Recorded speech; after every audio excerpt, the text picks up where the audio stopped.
evening, I'm Sonia Kaliselvam and this is KiniNews. Tuan Ibrahim Tuan Man has told the public and authorities to let the court decide on the GISBH case. He said only the court has the authority to determine if someone is guilty or otherwise. PAS Deputy President Tuan Ibrahim Tuan Man urged the public and law enforcement agencies not to get ahead of the justice system in the GISBH case. In a post on Facebook, he stressed that only the court can determine if the group and its members are guilty of crimes as alleged. He said many are commenting on the case, giving the image as if GISBH is already guilty, and we should instead let authorities to investigate thoroughly and let the court decide on the case. Tuan Ibrahim added that the culture of getting ahead of the justice system should be stopped, as everyone other than judges does not have the authority to determine if someone is guilty or otherwise. He stressed that the culture of punishing a suspect before a court decides is against the principle of separation of powers in our country, and investigators should not go overboard by making a verdict so that justice can be served. He added that the duties of the authorities are only to investigate and present evidence to the court. Tuan Ibrahim said such a principle is not limited to the GISBH case, but also every other investigation, as the court is the ultimate platform for the people to get justice. When contacted by Malaysia Kini, Inspector General of Police Razaruddin Hussain refuted the notion that authorities were getting ahead of the court in their probe against GISBH. He said the police have always acted professionally in carrying out their duties and never overstepped the boundaries set by the law. He added that police had only given updates on the progress of their investigation and had never said that a suspect had already been found guilty. Daim's wife had lodged a police report over the Bloomberg article which had detailed claims of a political interference in the Graftbusters operations. Naima Abdul Khalid said a Bloomberg report has vindicated both her and her husband, Daim Zainuddin. In a statement after lodging a police report today, she claimed the international news media report showed that they had been subjected to politically motivated investigations and trumped-up charges instigated by Anwar Ibrahim. She claimed they are vindicated, as what has been an open secret is now confirmed by a reputable international news agency. Yesterday, Naima's counsel Rajesh Nagarajan confirmed that she would lodge a police report over alleged abuse of power and conspiracy related to MACC's investigation into her husband and herself. The Bloomberg article quoted anonymous sources claiming that Anwar had directed the agency to investigate Daim and former Prime Minister Dr Mahathir Mohamad, as well as his sons. The September 26th article also quoted unnamed sources as alleging that in March, MACC Chief Commissioner Azam Baki had instructed his officials to avoid investigating Anwar's former political secretary, Farhash Wafa Salvador's stock purchases, purportedly at the behest of the Prime Minister. In response, the Prime Minister's office strongly denied the claims, saying the Prime Minister has never issued directives or interfered in investigations conducted by the MACC. The MACC also dismissed the allegations, saying, all enforcement action taken by the Commission is done without fear or favor, with no interference from any party, fair and without prejudice in all situations based on principles of the law. Daim and Naima are facing charges for alleged failure to abide by MACC notices for the couple to disclose their assets. PKR Youth has told Akmal Saleh to not exaggerate with his statement on the halal certification issue. This was in response to Akmal's remarks after being questioned by the police yesterday. PKR Youth Communications Director Haziq Azfar has hit out at Umno Youth Chief Dr Muhamad Akmal Saleh. This was for his statement regarding his willingness to go to court on the issue of the halal certification. In a statement today, Haziq said Akmal claimed that he is out to defend Islam and the Malays in the issue of halal certification.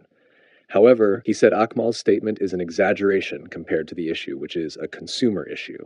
He said any differences in point of view related to the halal certification with Teresa Koch can be counter-criticized by anyone, but it should be focused on the main issues in halal certification, not exaggerated into an issue of race and religion. He added that it is not appropriate for politicians to ignite the fire of anger with racial and religious issues in the minds of the public when the fuel does not even exist. Haziq said every politician is responsible for educating the public by responding to issues through a more objective assessment. Yesterday, Akmal told reporters that the halal certification is a very sensitive issue, and they had issued reminders many times before that if we want to keep harmony in our country, such sensitive issues must never be touched.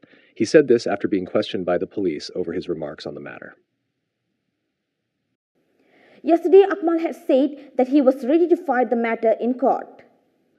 Umno Youth Chief Dr Muhamad Akmal Saleh gave his statement to the police yesterday over his remarks on the halal certification issue.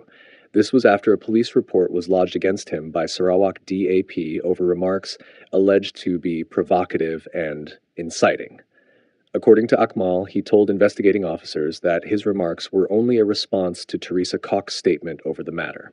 Dan respon saya adalah itu adalah perkara-perkara yang sangat-sangat sensitif dan kita dah mengingatkan banyak kali dah kalau nak menjaga keharmonian negara kita ini, perkara-perkara yang sensitif ini tidak boleh langsung disentuh.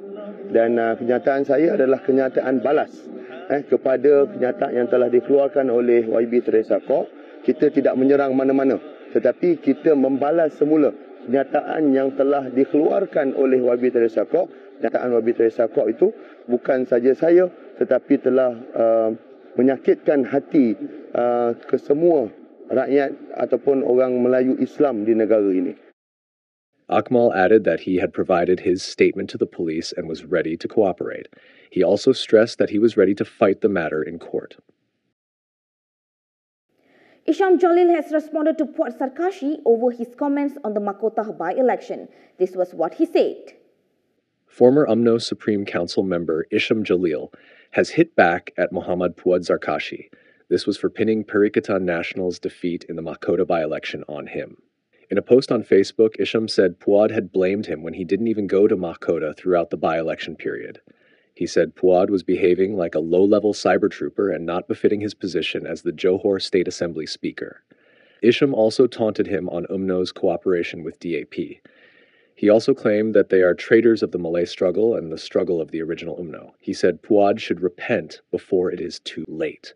The two politicians have been trading barbs since last week when Isham accused Puad and BN members of learning communism during a recent trip to China. After BN recorded a landslide win in the Makotah by-election in Johor on Saturday, Puad had posted a sarcastic message on Facebook mocking PN and Isham, telling the opposition to send Isham to learn politics from China's political schools. Gerakan said PN needs to reassess their strategies and strengthen cooperation among coalition parties. This came after they lost in the recent Makotah polls. Gerakan has cautioned Perikatan Nasional against resting on its laurels. This comes after UMNO managed to win in two subsequent by-elections. Gerakan President Dominic Lau urged the coalition to conduct a comprehensive analysis of the trend of Malay votes shifting towards UMNO. In a statement today, he said the findings based on the results of the Nenggiri by-election in Kelantan and last Saturday's polls for the Mahkota State seat in Johor would be crucial in preparing for the next general election. He said that it is not about underestimating themselves, but they need to reassess their strategies, reflect on future developments, and strengthen cooperation and rapport among coalition parties. He added that since the other side can put aside past grudges and cooperate, PN must do even better. Lau said the cooperation between BN and Pakatan Harapan proved its effectiveness in Makotah, and if the two coalitions continue their alliance until the next general election, it could lead to a shift in the political landscape. He pointed out that despite the low voter turnout in Makotah, UMNO still managed to pull off an impressive win, which meant that there was not only consolidation of the party's members and supporters, but it also received assistance from Harapan. He also underscored the importance of PN winning over the hearts and minds of non-Muslims, saying PN still needs to work hard to gain the support of the community. That's all from me today. For more stories, you can go to kinitv.com. You can also follow us on Instagram, Twitter, YouTube, and Facebook for the latest news updates. I'm Sonia Kaleselvam. Thanks for watching.